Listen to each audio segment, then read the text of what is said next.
Previously on One Piece, we saw legends clash, monsters cry, and egos explode. And now, Chapter 1165 hits harder than Garp's fist on a tax form.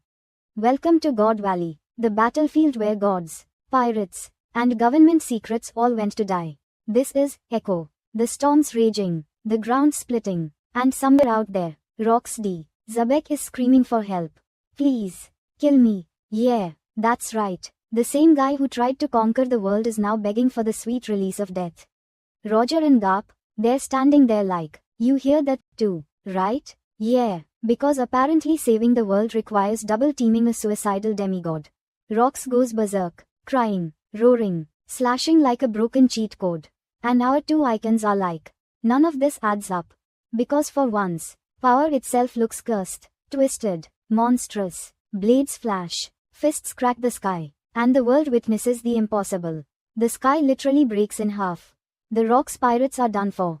Crew members are fleeing like, bro. Every man for himself. Even the greedy ones shout, load up the treasure. I'm out. Meanwhile, Roger and Garp are too busy breaking the sound barrier to care.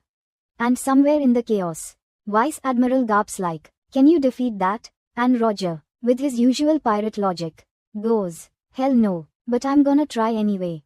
The island's collapsing, Marines shout orders, pirates scream prayers, and Rocks, he's mutating, calling himself the curse, and demanding the world to watch. Even Roger's like, hey Rocks, I don't even know what's happened to you. And Garp's already preparing to nuke him out of existence. The trio goes all in. Haki coating, conquerors clash, every move screaming, this'll kill us all. Then Rocks lets out one last line. I can feel your frustration. Bro. That's not frustration, that's severe brain damage. Boom, the world trembles. The God Valley incident is sealed in fire and smoke.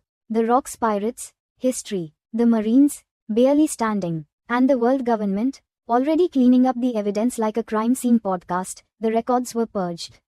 The island erased, the casualties unknown, classic cover-up energy. Roger and Garp survive, somehow, Garp's wheezing like an asthmatic hero while Roger just laughs through blood. Rocks D. Xebec, the madman, the dreamer, the self-proclaimed god, falls. But his echo, his chaos, his ideology of destruction, it doesn't die, it spreads, through the generations, through the sea, through every lunatic who ever said, I'll be king of the pirates. The Rocks pirates are gone.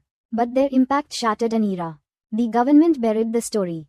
But the echo remains, because legends may fall, but their madness always finds a way back. This was Chapter 1165, Echo, and the sea will never forget that sound.